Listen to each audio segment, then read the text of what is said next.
Hey guys, this is Not Another Game Critic coming at you to give you guys a review of Dead Trigger 2. And go ahead and give you guys my thoughts and opinions. So, first off, is it a significant improvement compared to the first Dead Trigger? Yeah, it definitely is. The Mad Fingers Games, I believe, did a really good job of really stepping it up from the first game. First game was really fun and addictive, but it was more of an arcade style, feel to it.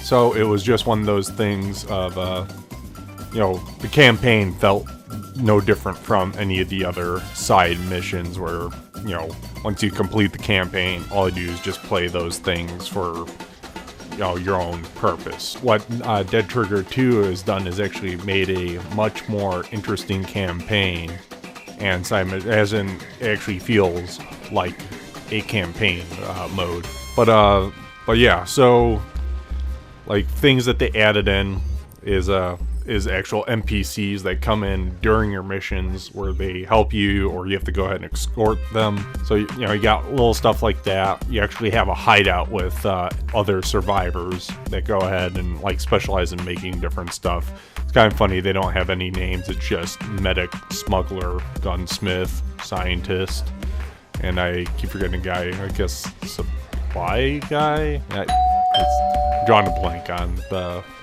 the fifth guy that lets you make all your explosives and stuff. But yeah, they just went ahead and it was like a major overhaul. The actual stages don't feel flat anymore and really small compared to the first one. So you could go ahead and run around a whole bunch with a lot larger areas. Yeah, and they actually have different style of zombies. They're like super mutant zombies that come at you. Where the first game, where there's only one super mutant, which is like the 10-foot tall big guys that take a whole bunch of damage and they spit stuff at you that sticks on your screen. So they varied it up. I guess you could go ahead and consider the SWAT zombie as sort of a specialist one, because all it does is just tank damage. But other things that I like about the second game over the first one, they don't have any items that are gold-only purchases. Well, there's some from all the smuggler stuff. It's like it's more like boosters, and if you go ahead and you get 1 hour, 24 hours of real time of like getting more money or doing damage booster, or a thing called second chance, where if you die you just could revive. So that's the only stuff that is gold related compared to the actual money. So because it's still another free-to-play game. I forgot to add that at the beginning, but yeah, so that's one thing I definitely like about it. One of the disadvantages of the game right now is they go ahead and if you want something to be made and purchased, it goes ahead and your teammates go ahead and are making all the items for you, pretty much. So therefore they have to go ahead, you give them the money and they go ahead and are making the stuff, but it actually has a clock, countdown when you'll be able to actually use those items. So on the simple stuff that you use a whole lot more, like your health and like your grenades and stuff, that takes like little to no time right now. I'm only to level 4 tech at the moment, or Mark 4, whatever level. You have to go ahead and level up your hideout first, then you can level up your other guys to unlock, be able to upgrade your items to do more damage and heal you better and other stuff. The only thing is, when you start getting to higher level, I'm to that point where if I want to upgrade my hideout again to level 5, the time that will complete doing that is 3 days in total, not 3 in-game days, like days in the game, which I think it's to real time. So it's technically 3 real days. So like if I go ahead and start it now, which is Sunday, by Wednesday night I'll be able to go ahead and start, leveling up my other characters to be able to go ahead and get the other items and stuff, which is kind of annoying. The way that they go ahead and get around that, or if you don't want to wait, is they'll have a little cursor thing come up and say how much gold you could spend to go ahead and negate the time, so you get it right away. So that's how they go ahead and make sure you pay for, if you want to go ahead and purchase actual gold. You could go ahead and earn it as well. They have some challenges and stuff where you could unlock that stuff, which is nice that they do that still. So yeah, that's the only downside to the game at the moment, is they have this time released of your items and upgrades and stuff. So, but it's one of those things, if you have the game turned off, it'll still keep track of that in the background, so you don't have to leave your game on at all for that stuff to unlock.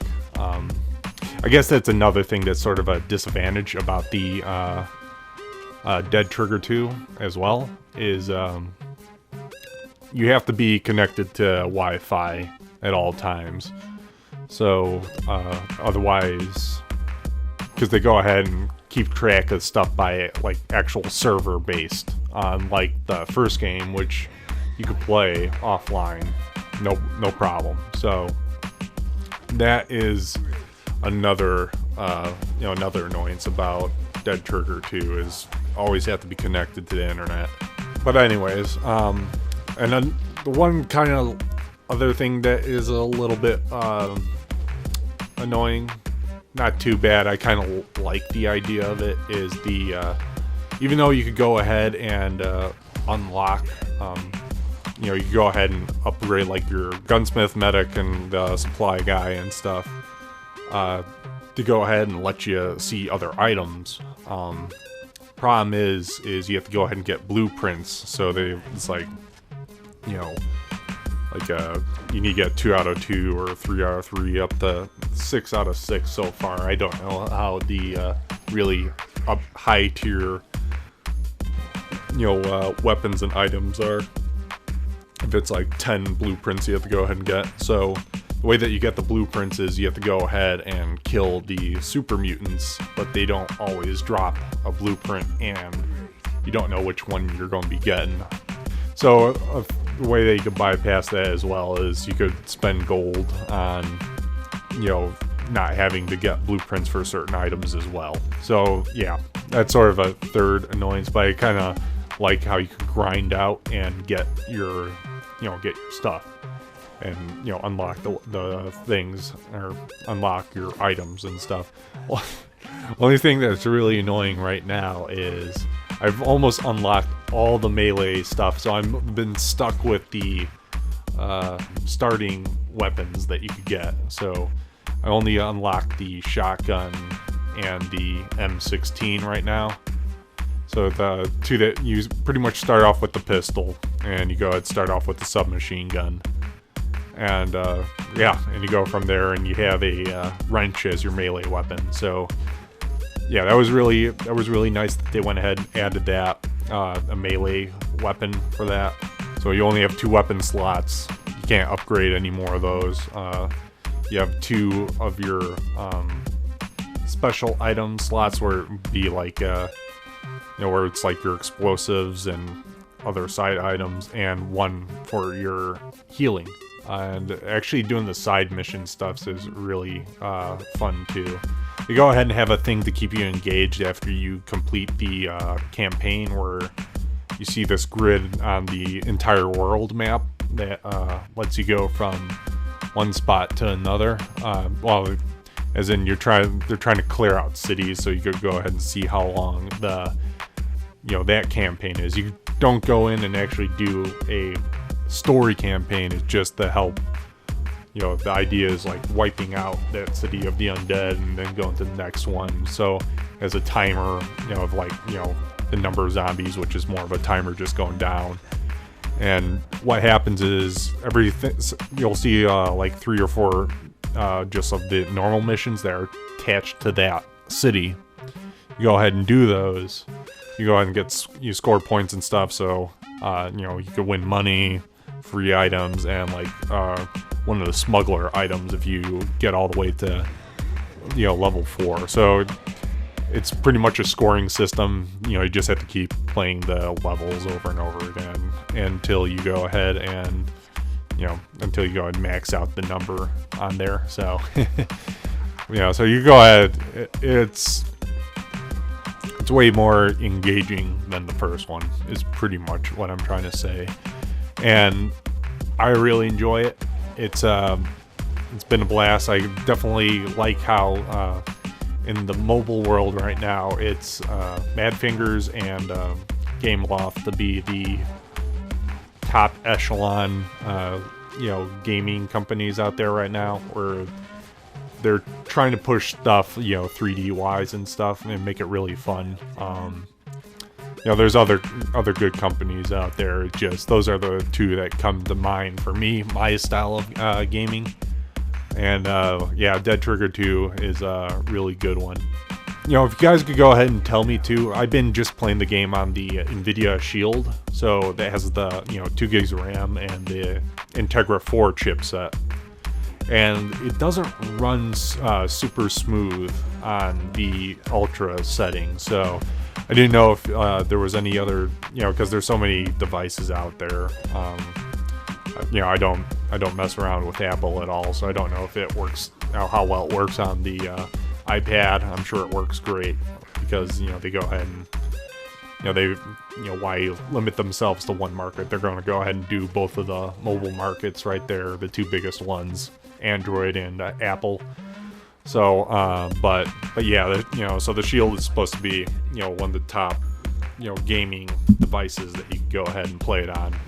And I'm still it's, some of the campaign stuff is fine. It's mostly when you're on the outer edge of a stage and you turn in that it struggles, because it's trying to go ahead and render stuff that is in the distance being hidden by walls. So as one thing Madfingers hasn't really done too well with Dead Trigger 2 right now is it's not it doesn't have that beautiful 60 frames a second that the first game had. You go ahead and run the first game all high levels. It is really damn smooth. But the second one, I literally had to turn it down to 1, even though I clicked the the auto detect and it puts on the ultra high. It's still I wouldn't find it that big of a problem, but it actually goes ahead and slows down your turning when you go ahead and have when it chugs a bit when you're trying to turn. So, but the zombies come at you at the same speed. It just frame rate drop, but it goes ahead and your character can't move. So that's what the hell is the point of that? But anyways, that is my thoughts and opinions on Dead Trigger 2. I hope you guys enjoyed the game as much as I do. Peace.